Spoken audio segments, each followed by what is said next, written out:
Good morning. Before we start, tayo muna ay manalangin panandalian. Father in heaven, we thank you, Lord, for another day of Thanksgiving, another day of worship. Lord, we commit to you the rest of this time sa aming pong pag-aaral.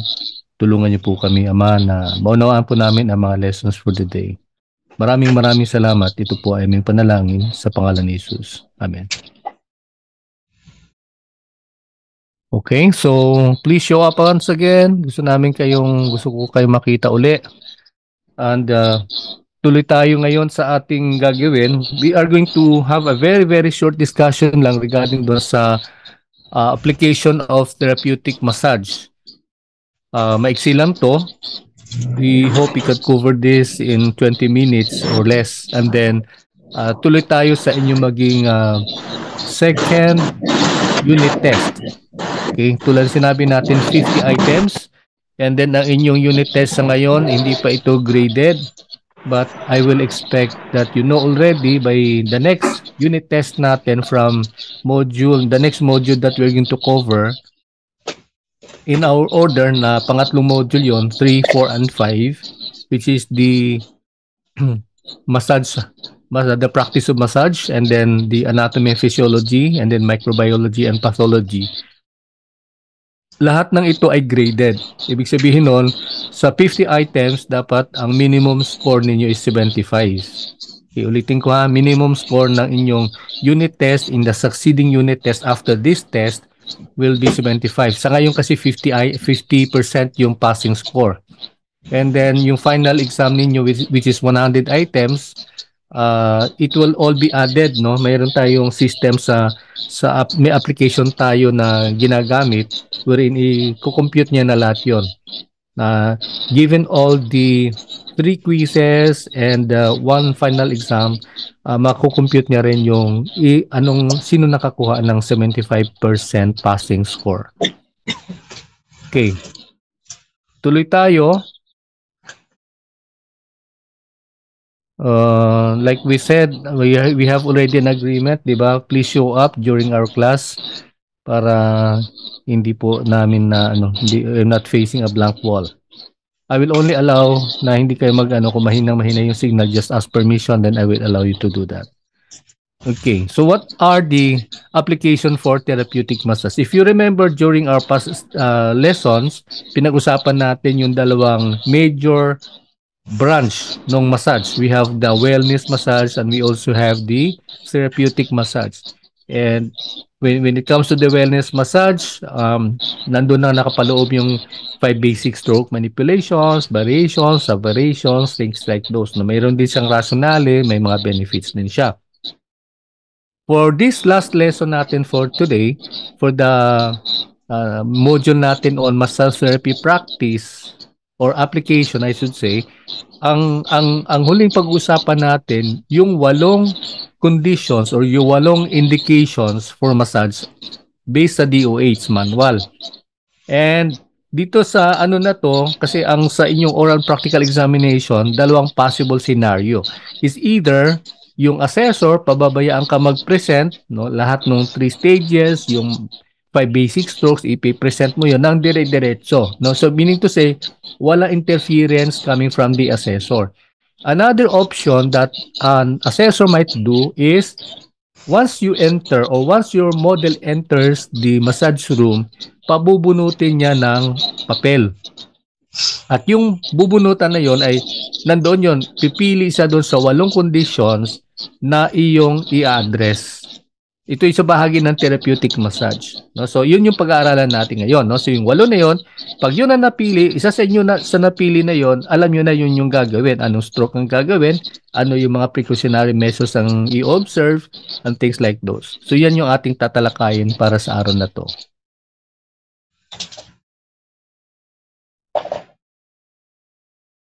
The first one in the list is adhesion. Ano yung adhesion? Adhesion is yung pagdirikit ng mga muscles. And that kind of an adhesion causes pain. So, nagkukause po ng pain. Pagka once na ang tao ay went through a stressful situation, yun yung minsan ang manifestation ng stress. No? Yung nagkakaroon ng paninikit, no, ng mga muscles. And then yun nagko-cause siya ng pain sa katawan ng tao. Now, ano yung stroke na to address this type of a condition? So based sa DOH manual, number 1 is well, hindi naman talaga sa order na to, pero ito yung mga strokes na possible nating i-apply o gamitin. You have the effleurage, petrissage, friction, and when we talk about friction, ito yung cruise fiber friction. So kung ito yung orientation ng mga muscles, ang iyong cruise fiber is perpendicular to the orientation of the muscles. So pag ganun po yung movement. Ito yung muscle strands, yung movement mo pag ganun, no? So using your finger pads, alternate. So that is finger or cruise fiber friction. Rationale. Ano yung kanyang rationale? Let's take a look. Okay.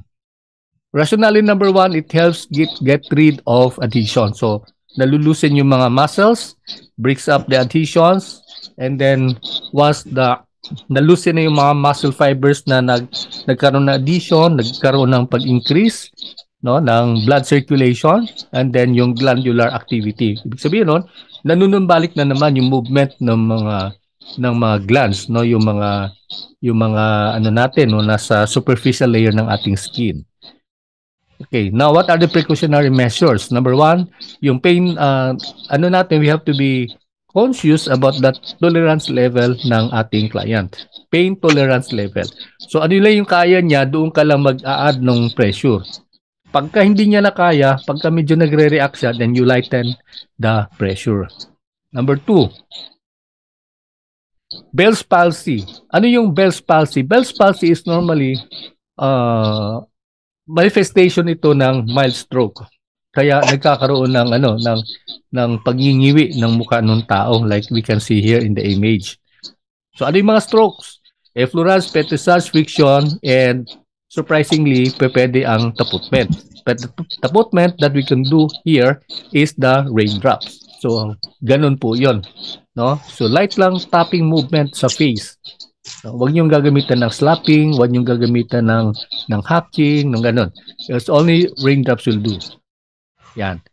Rationale, tones the atrophied muscles, sorry for the spelling, and then improves nutritional status of tissues, increases arterial and capillary circulation, and then of course the precautionary measure that we have to observe is walang dragging, hindi mo kinakailangang batakin ng husto yung mukha, and then be conscious about the possible eye infection. So try to avoid yung tapping or yung manipulation malapit sa mata. Okay. The third one is constipation. So constipation is of course, alam naman natin na the bowel movement should be done daily, should happen regularly. Now, if days went by na wala kang pagdudumi, then that causes already the constipation. So we cannot allow that to happen in our body, no? So sa body ng ating client kasi nagko-cause po yan ng other problems because these are toxins that dapat ma-eliminate. So what are the strokes applicable under the condition? And manipulation should be done on the stomach, by the way, ha? Hindi pwede sa ibang areas. Number 1, effleurage, petrissage, friction. The taputment, pwede din taputment, and then, of course, fine vibration. Okay. Now, ano yung rationale? Why is it that we can apply these different types of manipulations? Number 1, it helps encourage bowel movement. Okay? So, ibig sabihin nun, na paprocess niya yung pagdudumi, no? Yung pagtatanggal ng pag-iibi. Tama ba 'yon? Ibi-iba 'yon. Na pagdudumi.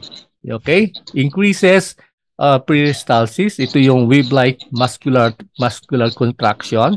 And then ang mga precautionary measures is wag mong i-apply any of the above mentioned massage manipulation once your client is full.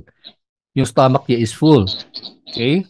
And then, be careful about areas na may mga tenderness. Yung mga tenderness, yung mga iba yung kanyang lambot na mapapansin doon.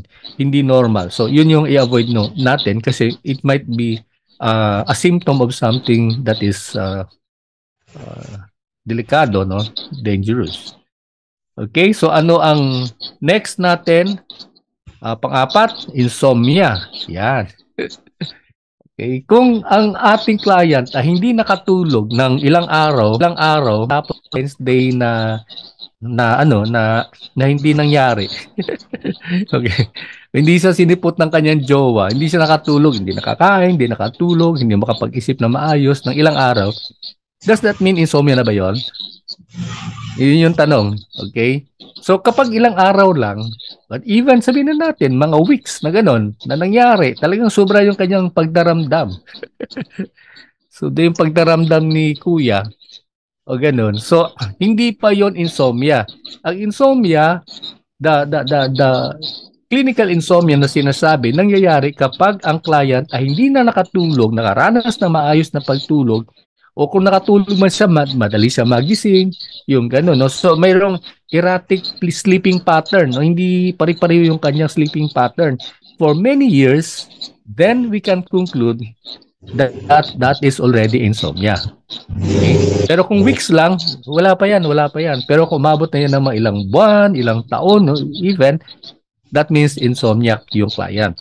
Now, according to DOH, ito yung nararapat na manipulation. Effleurage, petrissage, and friction.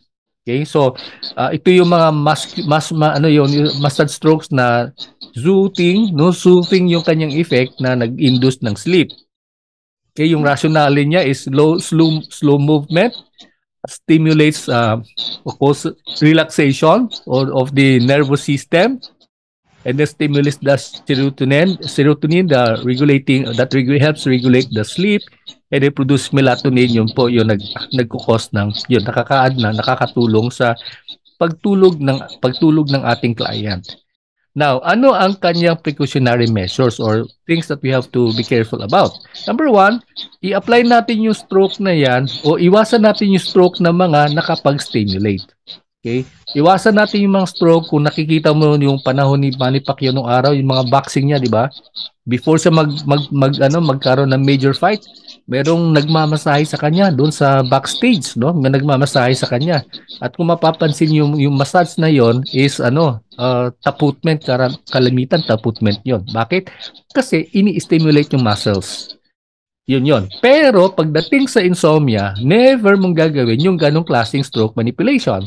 Why is that? Kasi yun nga, yung ating purpose ng masahe is para i-induce yung sleep ng client. No, hindi natin siya ma-i-induce na pagtulog kung stimulated yung kanyang mga muscles. Kaya yung mga muscular movement, yung mga strokes na gagawin natin ay banayad, relaxing, no? Kung pwede sabayan pa ng masarap na music, no? Para talagang induce siya na matulog, na magpahinga ng husto. So, yun po ang ayon po sa DOH. Panglima, ang sumunod naman ay numbness. Okay? Or paresthesia, prickling sensation, or in other words, pamamanhid. Now, maraming dahilan yung pamamanhid, tandaan natin.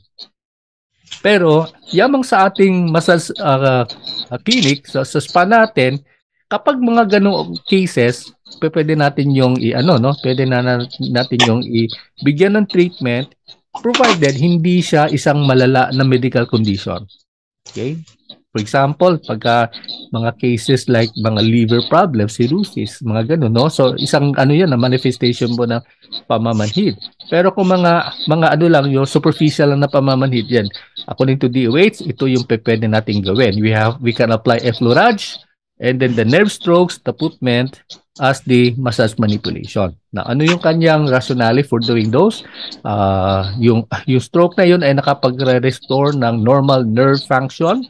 Tinutulungan niya ipanumbalik yung function ng mga nerves. Kaya yun yung parang nagkukos ng pamamanhid. And then na-i-stimulate, napapasigla yung nervous system, the muscles and the blood vessels, and then nakapag-enhance ng muscle tone. Ano yung kanyang precautionary measure? Know the severity of numbness. So, dapat alam mo kung anong extent yung kanyang pamamanhid na yan. And then, you apply massage degree or procedure based dun sa kanyang tolerance level. Okay, ang sumunod naman ay tenderness or pain or tenderness.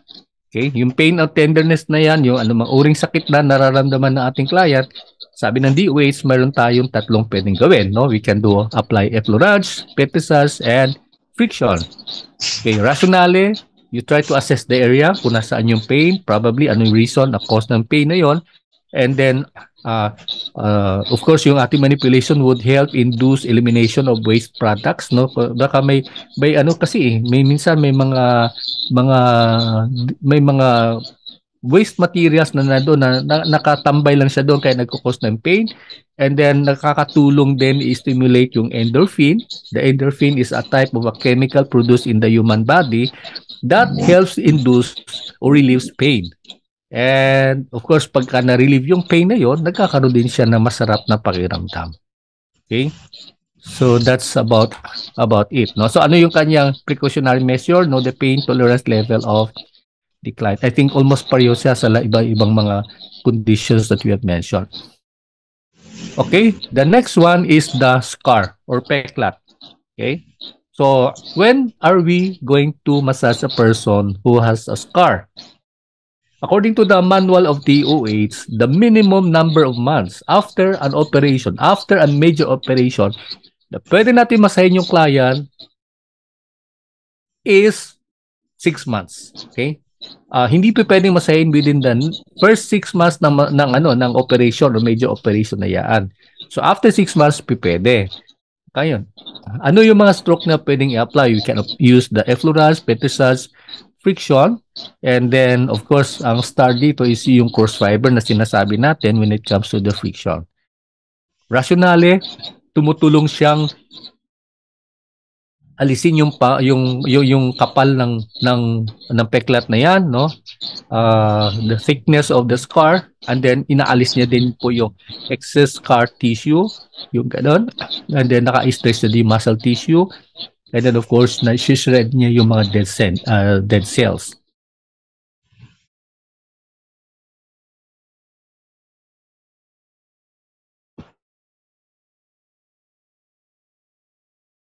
Tuloy tayo.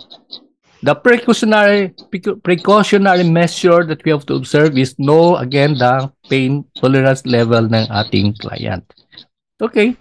So, ayun, yung panghuli natin na condition na indicated ng DOH, no, according dun sa manual ng DOH, is yung pamamaga o swelling. So, again, swelling is manifestation of other conditions. Hidden conditions could be medical condition, things like those. But generally, kapag pamamaga na makita lang natin, medyo wala naman siyang alarming na wala namang sinabi sa atin na history yung client natin na pinagmulan ng ganyang swelling, pwede natin sa applyan ng effleurage, friction, petrissage, and then the friction. Now, what are the rationale? No? So number one, it helps remove fluid, no? Kasi yung retained fluid na yon na nagfocus ng swelling, and then of course nagkakaroon ng increase ng circulation, and the process of waste elimination commences, no? So nangyayari po yon. Kaya yun po. Precautionary measure, again, use gentle touch at all times kasi alam naman natin pagka yan ay pamamaga, kailangan gentle yung ating approach, gentle po yung ating manipulation, no? And then pakiramdaman natin kung ano yung tolerance level ng ating client para hindi tayo magkakaroon ng problema. Okay, so yun lang po yung mga 8 condition, and I would like you to be very familiar with that kasi kung sakaling makaharap nyo si assessor, yun yung approach niya is about the therapeutic, then you know what to do with your client. Ang amazing lang dito is that very short lang, di ba? Pansin mo, ilang strokes lang yon, no? You don't have to do it very, very long kasi ang gusto lang na makita ng DO is how you handle yung ganong klaseng condition, and then you know very well what to do with that type of massage that you're going to apply, and then ma-explain mo kung bakit, no? Ma-explain mo bakit. Pero kung tutusin naman, simple, parang sinasabi lang natin, kung minsan naman common sense lang naman yan, di ba? Common sense na naman, kung alam mo na maamaga, ba't mo didiinan na husto? Yung ganon. Alam mo naman insomnia, ba't mo siya i-hack na husto? Hindi siya makakatulog, yung things like those, no? Kaya yung sinasabi lagi natin na pattern ng DOH sa kamakailan na analysis, no, analytical, even the question that you'll be facing later on after this, is hinahaluan ko na unti-unti nung medyo may analysis. No, you try to figure out what the answer is based on the conditions, based on the concepts that I've explained to you, and then doon nyo tutumbukin yung magiging sagot ninyo sa inyong quizzes.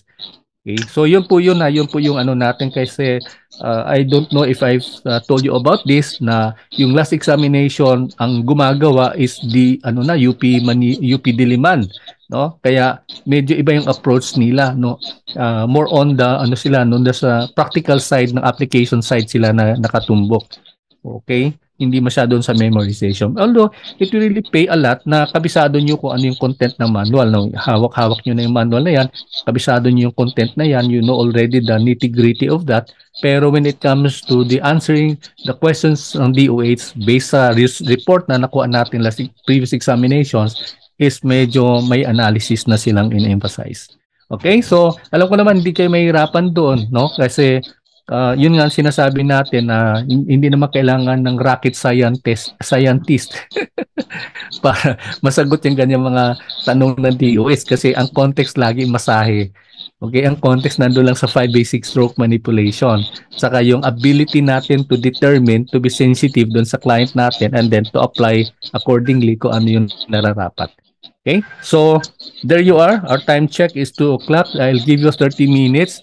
After this, I would like you to proceed dito sa ating website. Na-encounter nyo naman siguro, no? Yung ating website sa www.ausaonlineschool.com.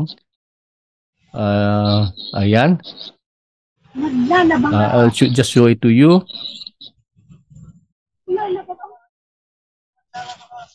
Ayan, dali ha.